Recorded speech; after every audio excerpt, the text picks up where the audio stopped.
Assalamualaikum warahmatullahi wabarakatuh. Perkenalkan, nama saya Ana Atiara Muhammad Zahra dengan NIM K43180007 dari kelas A akan menjelaskan mengenai poliploidi pada tumbuhan Ananaceae. Pertama-tama, kita akan membagi ke dalam 4 subbab. Yang pertama, kita akan belajar mengenai poliploidi. Yang kedua, mengenai tumbuhan Ananaceae. Yang ketiga adalah analisis poliploidi pada tumbuhan Ananaceae. Yang keempat adalah peran dari poliploidi itu sendiri. Menuju subbab yang pertama, saya akan menjelaskan mengenai poliploidi. Poliploidi menjadi salah satu mekanisme dan adaptasi dan spesiasi yang paling umum digunakan pada saat ini. Poliploidi adalah cara pemuliaan tanaman yang bertujuan untuk menghasilkan keturunan yang lebih beragam dan berkualitas. Pada obat-obatan, poliploidi itu biasanya bertujuan untuk meningkatkan biomasa dan kandungan fitokimia. Kemudian pada tumbuhan berbunga, biasanya poliploidi digunakan untuk memperbesar ukuran dan mempercantik warna pada bunga. Sementara itu, pada tanaman pangan, poliploidi bertujuan untuk meningkatkan produktivitas hasil panen. Jika dilihat pada gambar, poliploidi itu akan menghasilkan 6 dampak, teman-teman. Yang pertama adalah gigas effect. Gigas effect itu adalah bagian yang akan diinduksi itu akan mengalami perbesaran ukuran. Jadi akan menjadi raksasa seperti itu. Kemudian yang kedua adalah genome buffering. Genome buffering itu adalah menyebabkan terjadinya gagal berpisah, teman-teman. Jadi yang normalnya itu pada saat pembelahan mitosis itu sel-sel induk akan membagi ke dalam 2 jumlah kromosom yang sama.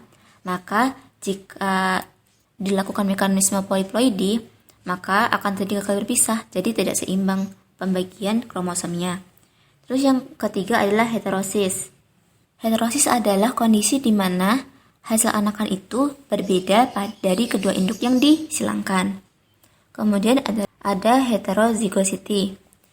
Heterozygosity itu adalah sel anakan yang memiliki genotip yang berbeda dari kedua induknya. Kemudian ada fertilisasi restoration. Fertilisasi restoration itu adalah pembuahan yang lebih cepat dari tumbuhan pada umumnya. Kemudian yang paling terakhir, low fertility dan seedless fruits. Jadi selain bisa mempercepat pembuahan, juga bisa memperlambat pembuahan dan juga tidak memiliki biji di dalam buah tersebut. Nah, biasanya kan pada tumbuhan dewasa normalnya itu mempunyai bersifat diploid atau memiliki 2 pasang genom saja. Tapi pada poliploidi biasanya lebih dari 2 genom, jadi bisa triploid, tetraploid, pentaploid, atau hexaploid, dan seterusnya. Poliploidi itu bisa terjadi secara alami dan secara buatan. Secara alami biasanya itu diakibatkan karena adanya bahan kimia, penyinaran, dan efek kerja hormon yang timbul karena adanya perubahan lingkungan yang terjadi secara alami. Nah, secara umum itu poliploidi dibedakan menjadi 2, yaitu aloploidi dan autopoliploidi. Jadi aloploidi itu bisa terjadi antara alami dan buatan juga.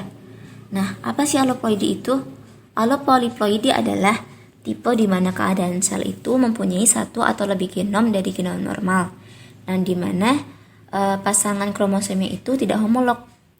Alopoliploidi terjadi karena adanya persilangan antara 2 individu yang berbeda genom namun masih berkerabat dekat. Nah, ini contohnya. Ini kan tidak dalam satu genom, berbeda genom gitu. Tetapi berkerabat dekat mereka itu. Dan jika disilangkan, maka akan menghasilkan hibrid yang tidak fertil atau steril. Nah, biasanya kalau tumbuhan-tumbuhan yang mengalami mekanisme alopoliploidi itu digunakan sebagai tanaman budidaya yang dimanfaatkan oleh manusia sebagai bahan makanan dan seterusnya. Jadi dimanfaatkan isinya. Kemudian ada yang selanjutnya ada autopoliploidi. Autopoliploidi itu juga dapat terjadi secara natural dan artifisial. Autopolyploidy adalah poliploidi yang terjadi pada kromosom yang homolog. Jadi perbalikan dari allopolyploidy tadi. Ini kan masih dalam satu kromosom yang homolog, dan jika disilangkan maka menghasilkan hasil anakan yang fertil, teman-teman. Jadi hasilnya ini bisa disilangkan kembali dengan tanaman selanjutnya dan akan menghasilkan tanaman yang fertil seperti itu. Selanjutnya, saya akan menjelaskan mengenai tumbuhan Annunaceae. Tumbuhan suku Annunaceae merupakan rumpun tumbuhan komoditas buah tropis yang potensial, teman-teman. Namun belum banyak mendapatkan perhatian secara yang memadai gitu. Usaha pengembangan varietas pada jenis Annunaceae unggul melalui pemuliaan itu berkontribusi sangat penting dalam pengembangan komoditas buah ini, karena tumbuhan jenis ini tuh banyak dimanfaatkan ya, banyak konsumen yang berminat. Maka untuk menciptakan varietas yang unggul itu sangat diperlukan, teman-teman, agar untuk memenuhi selera dan permintaan dari konsumen seperti itu. Nah, Annunaceae memiliki klasifikasi tumbuhan sebagai berikut. Dari Kingdom Plantae, divisinya dari Magnoliophyta, dan kelas dari Magnoliopsida. Ordonya berasal dari Magnoliales dan famili Annunaceae. Nah, tumbuhan Annunaceae itu memiliki kandungan yang spesial gitu. Namanya itu ada Annunaceus acetogenin. Itu molekul bioaktif yang berkhasiat menjadi antitumor, antiparasit, pestisida, antiprotozoa, dan anti-helmintik dan antimikrobial, teman-teman. Nah, senyawa ini tuh akan berperan menjadi pencegah adanya sel tumor dan sel kanker. Nah, kita akan masuk ke analisis poliploidi pada tumbuhan Annunaceae. Nah, pada tabel yang saya sajikan menunjukkan ploidi dan kandungan DNA pada 8 spesies Annunaceae. Ini 8 spesiesnya. Jadi terdiri atas berapa genus Annona dan 1 genus dari Asimina. Dari tabel yang disajikan menunjukkan bahwa 7 spesies paling atas, yaitu 7 spesies ini, itu memiliki kisaran kandungan DNA antara 1,63 hingga 1,67 satuan. Kandungan DNA-nya di sebelah sini. Kemudian di kandungan DNA seperti yang antara 1,63 sampai dengan 1,75 itu adalah tumbuhan diploid. Kemudian pada Annona neosalicifolia yang paling bawah itu memiliki kandungan DNA 4,82, paling banyak di antara ke-8 spesies, dan dapat dianggap menjadi poliploidi yang hexaploid. Kemudian pada gambar selanjutnya, ini adalah gambar pengamatan kromosom menggunakan yang telah diwarnai oleh larutan asetosarmin. Pada gambar 1 itu, peneliti mengevaluasi karyotipe menggunakan asetosarmin. Nah, asetosarmin itu akan mewarnai sel-sel somatik dari kuncup bunga muda pada fase yang berbeda-beda, teman-teman. Nah, ini dapat diamati bahwa pada gambar A itu adalah kromosom pada keturunan yang diploid dan pada masa profase awal yang ini. Kemudian pada gambar B itu adalah prometafase pada diploid. Ini. Kemudian pada C itu adalah prometafase pada triploid, teman-teman. Ini bisa dibedakan ya antara BC, itu antara B dan C memiliki jumlah kromosom yang berbeda. Kemudian yang D adalah fase metafase pada diploid. Kemudian yang E adalah fase metafase pada triploid.